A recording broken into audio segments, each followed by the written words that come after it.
Tu ne peux pas imaginer combien de recherches étranges sont effectuées tous les jours sur Google. Juste pour te donner une idée, la recherche suivante, comment cacher un cadavre, est effectuée sur Google au moins 1000 fois par mois. Et la question comment se défendre face à un homicide est recherchée quasi 2000 fois. Ce sont des recherches plutôt banales, mais il existe des recherches encore plus terrifiantes, comme des audios d'exorcisme, des rituels terribles de cannibalisme ou encore les effets de la drogue crocodile. Si tu es très jeune, sensible ou facilement apeuré, je te conseille de ne pas regarder cette vidéo. Mais si tu veux vraiment le faire, je t'avertis que tu es responsable de tout ce qui va t'arriver si tu décides d'effectuer ces recherches. Si tu as du courage, tu vas découvrir maintenant les 7 recherches que tu ne dois jamais faire sur Google. Les rituels du cannibale de Rothenburg. Armin Meus est un Allemand né en 1962 qui est souvent surnommé sur Internet le maître boucher. Tu te demandes pourquoi? Parce que cet homme avait l'habitude d'accéder au forum de cannibalisme sur Internet à la recherche d'un volontaire pour devenir son plat. Tiens-toi bien, ce n'est que le début de l'histoire. Armin a fini par trouver un jeune nommé Bernd Jürgen qui a offert son corps pour l'alimenter. En mars 2001, Bernd et Armin se sont rencontrés à la maison de ce dernier. Ils ont eu des relations sexuelles et après leur prière, ils ont planifié comment Bernd serait dévoré. Armin a décidé d'amputer le pénis de Bernd. Tu te rappelles certainement de scènes de la série Hannibal où l'on voit de véritables morceaux de chair humaine cuits. Armin a fait la même chose. Après avoir sectionné le pénis de Bernd, il l'a cuit dans une poêle avec de l'ail et du poivre et ils l'ont ensuite dégusté tous les deux ensemble. Je vais m'arrêter ici car la suite est horrible. Les images de ce rituel ont été enregistrées par Armin. Un conseil, ne cherche pas ça sur Google. Enregistrement macabre. As-tu déjà entendu parler d'un certain Slenderman? Si ce n'est pas le cas, tiens-toi prêt à être terrifié. Slenderman est le nom attribué à une créature horrible qui kidnappe des enfants. Tu n'y crois pas trop? C'est parce que tu ne connais sûrement pas l'histoire de Thomas Neely qui circule sur Internet. En 1989, ce père de famille a envoyé sa fille Jessica jouer avec quelques amis du voisinage. Sauf que Jessica n'est jamais rentrée. Quand il appela les voisins pour avoir des nouvelles, on lui apprit que pourtant, sa fille était déjà partie depuis une bonne demi-heure. Le trajet à la maison est en cours, Jessica était censée rentrer depuis un bon moment. Inquiet, Thomas est sorti pour chercher sa fille dans une forêt proche de la maison. Et là, une surprise terrifiante l'attendait. Slenderman en personne. Effrayé, le père courut aussi vite qu'il pouvait au poste de police pour raconter ce qu'il venait de voir et un enregistrement de son témoignage fut fait. Cet enregistrement est terriblement choquant. Si tu as assez de courage pour l'écouter, je te recommande d'utiliser des écouteurs et de t'apprêter à ne pas dormir cette nuit. La malédiction du nombre 13.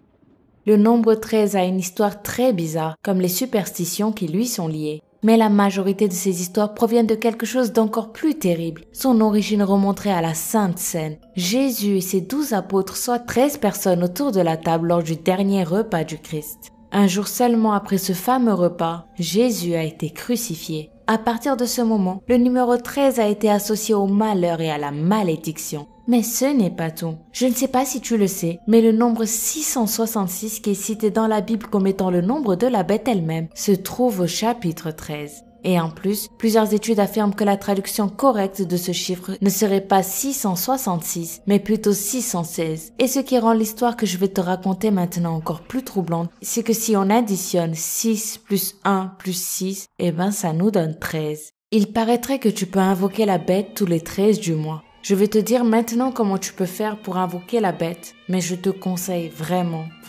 de ne jamais essayer. Pour faire appel à la bête, tu dois regarder ton reflet dans un miroir dans une salle obscure à 3 heures du matin. Une fois que tes yeux se seront adaptés à l'obscurité, tu dois maintenant répéter 3 fois la phrase « Oui, le 13, je suis là ».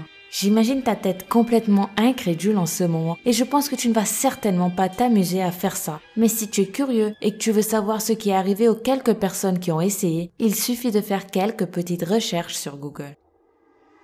Le nid de serpent.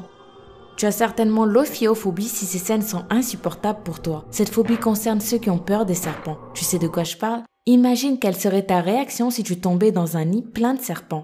Figure-toi que ce cas est déjà arrivé et les séquences sont juste ultra choquantes. Si j'étais à ta place, je ne prendrais absolument pas le risque de regarder cette vidéo.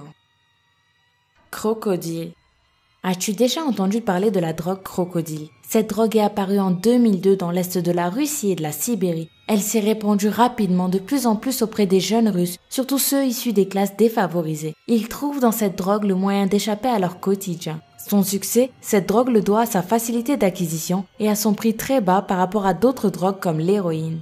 Le problème, c'est que cette drogue cause de terribles nécroses. Toute personne qui en consomme seulement une fois devient comme les gens que tu vois dans les films de zombies. L'épiderme et les os des consommateurs sont rongés, troués et gangrénés. Conséquence, l'amputation est bien souvent inévitable. Selon les spécialistes, l'espérance de vie de tous les consommateurs de crocodiles serait de 3 ans grand maximum. Certains peuvent même mourir dès la première prise. Les photos de ces personnes sont terriblement choquantes et encore une fois, je te conseille de ne pas chercher à les voir.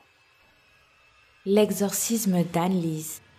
L'histoire de l'exorcisme d'Anneliese Michel est vraiment tragique. Cette jeune Allemande est morte de faim et de soif après avoir subi de nombreux exorcismes, mais personne ne sait si son cas relevait de la possession démoniaque ou de la schizophrénie. Pendant des années, Anneliese a été victime de violentes convulsions. Des visages diaboliques apparaissaient plusieurs fois par jour et elle entendait des voix qui lui assuraient qu'elle allait aller en enfer. Sa famille très religieuse a demandé l'aide de 2 prêtres exorcistes et ces derniers ont pensé qu'elle était possédée par un démon. Ils ont donc effectué 67 rituels d'exorcisme en 10 mois sur la pauvre Anneliese. Tout au long des séances qui duraient 4 heures à chaque fois, Anneliese déchirait ses habits, buvait son urine, mangeait des mouches, des araignées, du charbon et des têtes d'oiseaux morts. Tu peux trouver les audios originaux des séances d'exorcisme d'Anneliese sur internet et crois-moi, ils sont vraiment bizarres et horrifiants. Tu ne vas certainement pas aimer entendre ce genre de choses. L'édifice Joelma.